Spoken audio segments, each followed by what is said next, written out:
I sent my friend house rent money. He used it to move into his own apartment.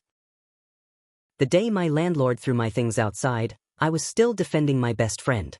Even when neighbors gathered. Even when my mattress was lying on the dusty ground. Even when my clothes were packed inside 2 torn gonna-must-go bags. Even when my landlord stood in front of everyone and shouted, "I warned you for 3 months." I was still telling people, there must be a mistake. Because in my mind, Kelechi could not do that to me. Not Kelechi. Not the same person I called my brother. Not the same person who had eaten from the same plate with me when both of us had nothing. Not the same person I sent my house rent money to because I trusted him more than I trusted myself. But that evening, while I was standing outside my own room like a stranger, my phone rang. It was a mutual friend, Toby. He said, "Bro, where are you?" I said, "I'm at home. There is a small issue with my landlord." He kept quiet for a few seconds. Then he asked, "Have you seen Kelechi's new apartment?" My heart dropped. "What apartment?" Toby laughed, thinking I was joking. You don't know? Kelechi moved into a new place last week. 2-bedroom flat. Very clean. He even posted it on his private status. Private status. I was not on it. That was the first sign that something inside my life had already been rearranged without my knowledge. I ended the call and opened WhatsApp. I checked Kelechi's profile. No status. No update. No message from him. Nothing. Then I went to another friend's phone and asked him to check. There was Kelechi standing in front of a freshly painted apartment, smiling like a man who had finally entered his season of comfort. The caption said, "God did it. New level unlocked." I stared at the screen until the words became blurry. God did it. God did not do it. My house rent did. My name is Chinedu. I grew up in ABA, but I moved to Lagos because I believed Lagos could change my story. That is what they tell you when you are young and tired of struggling. They say, go to Lagos. If you are serious, you will make it. Nobody tells you that Lagos does not care how serious you are. Lagos will test your patience. Lagos will test your pocket. Lagos will test your pride. And sometimes, Lagos will use your own friends to test your sense. When I first arrived, I slept in a church for 2 weeks. Not inside the main building. Behind the church. Near the generator house. A member of the church knew my uncle and allowed me to stay there while I looked for work. That was where I met Kelechi. He was also new in Lagos. Tall, funny, sharp-mouthed, always optimistic. Even when both of us were broke, Kelechi could make hardship sound like comedy. If rain beat us, he would say, "At least free shower." If we drank Gary without sugar, he would say, "This is weight loss program." If we trekked from Ashadi to Mile 2, he would say, "Fitness is wealth." That was Kelechi. He made suffering lighter. And because of that, I trusted him. We became close fast.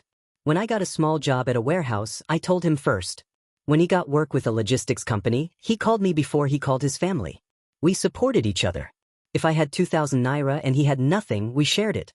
If he had food and I had none, he brought some. People started calling us twins. We were not related by blood, but struggle made us brothers. After 1 year, I rented my first room. It was not special. One small self-contained apartment in a noisy compound. The tap did not always run. The ceiling leaked in one corner. The window net had holes. But it was mine. After sleeping behind a church, that room felt like a mansion. Kelechi helped me move in. He even slept there many nights when his own place became inconvenient. My room became our base. We planned there. We argued there. We cooked noodles there. We talked about business there.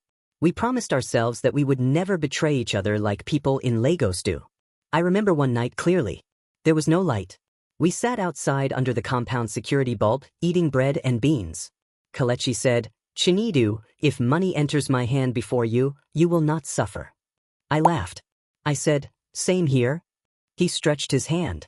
"Promise." I shook it. "Promise." That handshake became one of the most painful memories of my life. 2 years later, my life started improving. Not in a loud way. Just small progress. I left the warehouse job and started supplying phone accessories to small shops. I would buy from wholesalers and distribute to roadside sellers. It was stressful, but it gave me more control. Some months were good. Some months were terrible. But I was moving. Kelechi, on the other hand, was not stable. He left the logistics work after a fight with his supervisor. Then he tried POS business. It failed. Then he tried selling shoes online. Customers complained. Then he joined someone doing car wash management. That one also scattered. Every time I helped. Not because I had too much. Because I remembered where we started. If he needed transport, I sent. If he needed feeding money, I sent. If he needed to settle a debt, I tried. My own younger sister once told me, "Brother, this your friend is draining you." I shouted at her, "Don't talk about Kalechi like that." She kept quiet. Now I wish I had listened. The rent issue started when my landlord increased my rent. At first, the rent was manageable. Then the landlord renovated 2 rooms in the compound, painted the gate, fixed some pipes, and suddenly announced that everybody's rent would increase. The new amount was painful. I complained. Other tenants complained. The landlord said if we could not pay, we should leave. Lagos landlords do not beg. They only wait. At that time, I had the money, but it was tied up in business. I had goods coming from a supplier. If I touched that money too early, I would lose a good deal. So I planned carefully. I would travel to Onitsha to buy accessories in bulk, sell quickly, then pay rent before the deadline. But 2 days before I traveled, my landlord came again. "Chinedu, I hope you know your rent is due." "I know, sir." "I don't want story." "No story, sir. I will pay." He nodded. "Make sure." That same evening, Kalechi came to my room looking worried. He sat on the edge of the bed and did not talk for almost 10 minutes. I asked, "Guy, what'n happen?" He sighed. "Nothing." "Kalechi." He rubbed his face. "I am tired, bro." I sat beside him. "Tired of what?" "Everything. This life. This struggling. I am tired." I knew that voice. It was the voice of a man close to doing something desperate. I told him, "Calm down. We go figure him out." He looked at me. "My landlord has given me 2 weeks. If I don't pay, I am out." I frowned. "How much?" He told me. It was almost the same amount as mine. I became quiet. He laughed sadly. "Don't worry. I know you have your own rent. I just needed to talk." That was how he got me. Not by begging. By pretending not to beg. Some people do not ask directly. They just place their problem beside your conscience and wait for you to carry it. That night, I could not sleep. I kept thinking of the church generator house. I kept thinking of the days both of us trekked under the sun. I kept thinking of the handshake under the security bulb. By morning, I had made a foolish decision. I called him. "Kalechi, send me your landlord's account. I will pay something." He shouted, "No, no, no. You have your own rent." "I know. I can't let you do that. You are my brother." He became silent. Then he said, "Chinedu, God will bless you." I should have stopped there. I should have paid directly to his landlord. I should have asked for receipt. I should have remembered that trust is good, but wisdom protects trust from becoming stupidity. But I sent the money to Kalechi. A full rent amount. Not small support. Full rent. He called me immediately. His voice was shaking. "Bro, I don't even know what to say." I laughed. "Don't say anything. Just settle your rent." He said, "I will pay it today." I believed him. Then I traveled for business. The trip did not go well. The supplier delayed me. Transport costs increased. Some goods I bought had issues. By the time I returned to Lagos, my money was tight. But I was not worried because I had already arranged a small loan from a customer who trusted me. I planned to use that to complete my own rent, then pay back after selling the goods. Everything was under control. At least that was what I thought. Then Kalechi called me. "Bro, how far?" "I day. You don come back?" "Yes." "Good. I need small help." I laughed. "Kalechi, you know day fear God?" He laughed too. "No vex. Nah small thing." "How much?" He mentioned 50,000. "For what?" "Some urgent matter. I go explain later." I said no. Not because I did not care. Because I truly did not have it. He sounded offended. "No wala." I noticed the tone. "Kalechi, don't be like that." He said, "No problem, bro. Everybody get their own problem." Then he ended the call. That was the beginning of the distance. He stopped coming around. He stopped calling often. When I messaged, he replied late. When I asked if everything was okay, he said yes. I thought he was angry because I refused to send the 50,000. I even felt guilty. Imagine that. I had paid his full rent, yet I was feeling guilty for refusing extra money. That is how emotional manipulation works. It makes your sacrifice look small and your boundary look wicked. 1 month passed. My own rent deadline came. I had gathered almost all the money, but I was still short. I called one customer who owed me. He promised to pay next week. I called another friend. He said he was broke. I called Kalechi. He did not pick. I called again. No answer. I messaged him. Bro, please call me. I need urgent help. Rent issue. He replied 5 hours later. Sorry, I'm in a meeting. We'll call. He did not call.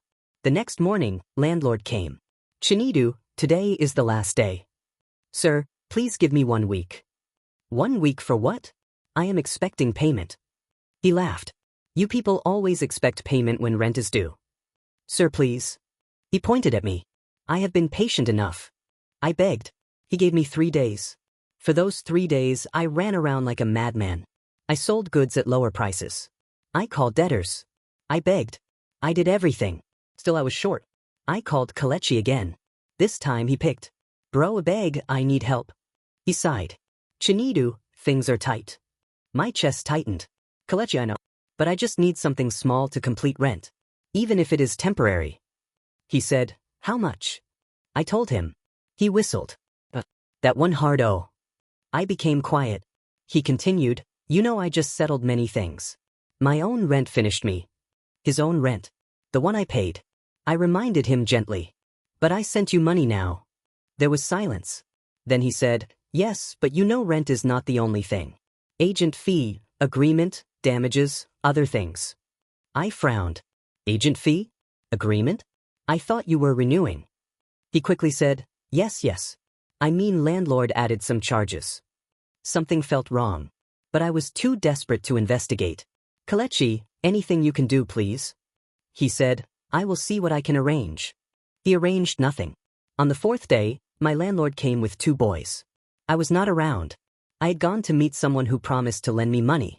When I returned, my things were outside. Mattress. Bags. Cooking pot. Fan. Small table. Everything. Neighbors were watching. Some with pity.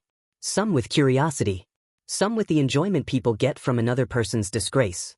My landlord saw me and shouted, you think I am joking? I begged him in front of people. I begged like a child. Sir, please. By tomorrow. He laughed. Tomorrow will not enter my account today. My face burned with shame. Then my phone rang. Toby. He asked where I was. I told him. Then he asked if I had seen Kalechi's new apartment. That was how I found out. Not from my best friend. Not from the man I helped. From a phone screen in front of my scattered belongings. I asked Toby to send me the address. He hesitated. Bro, I don't want problem. Toby, send me the address. He sent it. The place was not far. I left my things with a neighbor and went there immediately. On the way, I kept telling myself there must be an explanation. Maybe Kalechi helped someone move. Maybe the apartment was for his cousin. Maybe the post was old. Maybe Toby misunderstood. That is what betrayal does. Your heart starts defending the person before they even explain. I reached the address. It was a clean compound. New gate. Fresh paint. Better environment than mine. I asked the gateman for Kalechi. He said, Oga Kalechi? Upstairs. Oga Kalechi. I climbed the stairs slowly. My legs felt heavy. When I reached the door, I heard music inside. People were laughing. I knocked. A woman opened. I did not know her. Yes. I am looking for Kalechi. She turned and shouted, Baby, someone is looking for you. Baby. Kalechi came to the door wearing singlet and shorts. When he saw me, his face changed. Not surprise. Fear. That fear told me everything before he spoke. Shinidu. I looked past him. The apartment was beautiful. Big sitting room. New rug. Wall TV. Dining table. Curtains. A fresh start. My fresh start. I asked quietly, so this is where my rent entered? The woman looked confused. Kalechi stepped outside and tried to close the door behind him. Bro, calm down. I laughed. Calm down. Let me explain. Explain. He looked around. Not here. No. Here is perfect. He lowered his voice. Please. I looked at him. Did you pay your old landlord? He did not answer. Answer me. He rubbed his head. I was going to tell you. My chest tightened.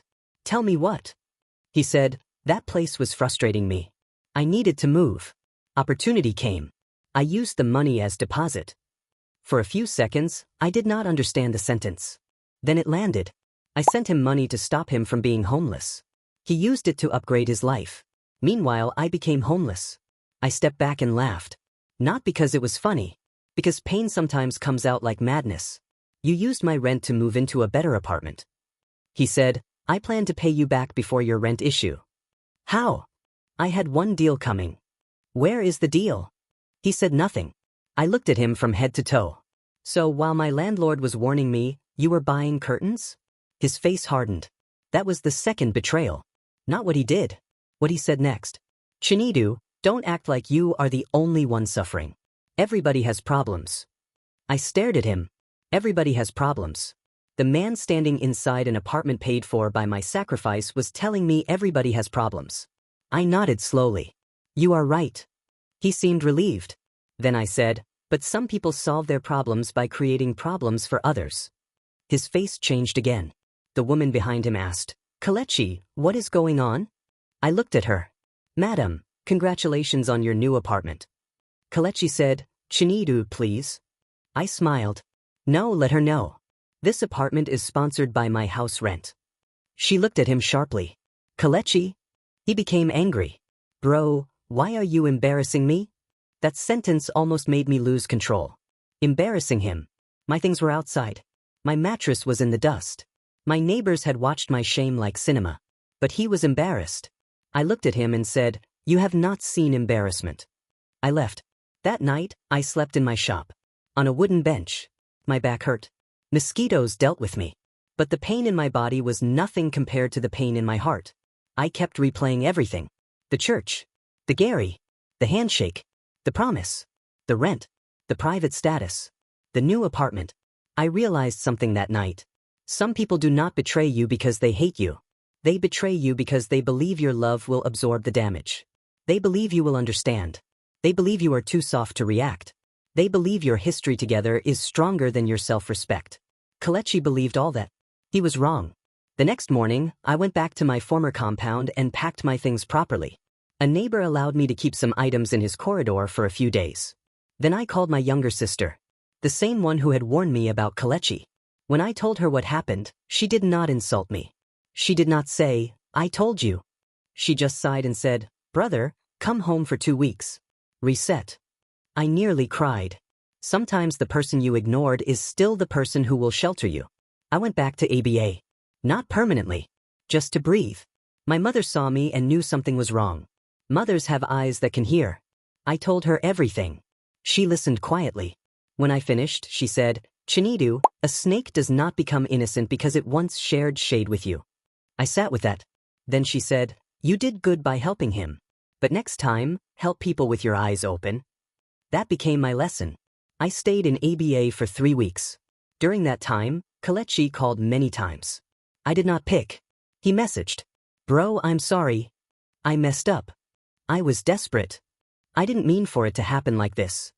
I will pay you back. I swear I will fix it. I did not reply. Not because I was trying to punish him. Because I needed to hear myself again. Betrayal is noisy. Even in silence, it keeps talking inside your head. After 3 weeks, I returned to Lagos. This time, I did not return as the same person. I rented a much smaller place temporarily. Not comfortable. Not impressive. But mine. Then I faced my business with anger and discipline. I stopped lending money carelessly. I stopped confusing pity with responsibility. I stopped answering every emergency like God had appointed me as somebody's rescue center. And slowly, life began to gather again. 3 months later, Kalechi came to my shop. He looked rough. Not the new apartment version. The real version. Tired eyes. Unshaved face. Stress on his shoulders. He stood by the entrance. Chinidu. I looked up. Kalechi. He walked in slowly. I know you don't want to see me. I said nothing. He placed an envelope on the counter. Some of the money. I looked at it. He continued, I will pay everything. Small. Okay. He swallowed. Is that all you will say? What do you want me to say? He looked hurt. Funny how people can wound you deeply and still expect warmth from the place they cut. He said, bro, I made a mistake. I leaned back. No, Kalechi. A mistake is sending money to the wrong account. What you did had planning inside. He lowered his head. I was ashamed. Of what? My life. I was tired of being the friend always begging. I saw that apartment and I wanted to feel like I had made it. So you used my stability to buy your image. He nodded slowly. Tears entered his eyes. I know. I looked at him. For the first time, I saw him clearly. Not as my brother. Not as my enemy. Just as a weak man who made a selfish choice. That clarity helped me. Because sometimes you cannot heal from betrayal until you stop romanticizing the person who betrayed you. Kelechi was not a monster. But he was dangerous to me. That was enough. He said, "Can we ever be brothers again?" I looked at him for a long moment. No. His face broke. I continued, "I can forgive you. I can collect my money. I can even greet you when we meet. But that brotherhood is gone." He wiped his face. "Chinedu, you did not just take money. You took trust. You took safety. You took the part of me that believed struggle made people loyal." He cried silently. I did not comfort him. Some tears need to fall without being rescued. He nodded. "I understand." "No," I said. "You are just hearing me. Understanding will come later." He left the envelope and walked out. Over the next year, he paid back the money. Not all at once. Small by small. Sometimes late. Sometimes with apology. But he paid. People expected that once he paid, everything would return to normal. It did not. Money can be replaced. Trust cannot always be rebuilt. We still see each other sometimes. At weddings. At burials. At mutual friends' events. He greets me respectfully. I greet him too. But we do not sit together like before. We do not laugh from the stomach. We do not plan life. We do not shake hands under security bulbs and promise forever. That version of us died the day my mattress touched the dust. And I have accepted it. Today, my business is stronger. I have a better apartment now. Not because anybody helped me. Because I learned to protect myself. The first night I slept in my new place, I sat on the floor for almost 1 hour before arranging anything. I thought of the day my things were thrown outside. I thought of the shame. I thought of the private status. I thought of the caption. God did it. And I said to myself, this time, God really did. Not through betrayal. Not through stolen trust. Through work. Through discipline. Through boundaries. Through pain that finally became sense. If you are listening to this, I want you to understand something. Friendship is good. Loyalty is beautiful. Helping people is noble. But never let history blind you to behavior. Some people shared hunger with you, but they will not share honor with you. Some people suffered with you, but they will still betray you when comfort enters the picture. Some people call you brother because they need access to your kindness, not because they respect your heart. Be careful. Do not become wicked, but become wise. Help people when you can, but do not destroy yourself to save someone who may not even feel guilty watching you sink. If I had paid Kelechi's landlord directly, my story would have been different. If I had kept my rent first, my story would have been different. If I had listened to my sister, my story would have been different. But pain is also a teacher. And this one taught me well. I learned that trust without accountability is not love. It is risk. I learned that loyalty must be tested not only in poverty, but also in opportunity. I learned that some people will call your boundary wicked because they benefited from your lack of one. And I learned that when someone uses your sacrifice to build a life that excludes you, you do not fight to enter that life. You step back. You rebuild your own. You lock the door. And you never again hand your house key to someone who already proved they can leave you outside. Thank you for sticking with us to the end of this video. I hope you enjoyed it. Please do well to like, share, comment, follow, and subscribe for more interesting stories.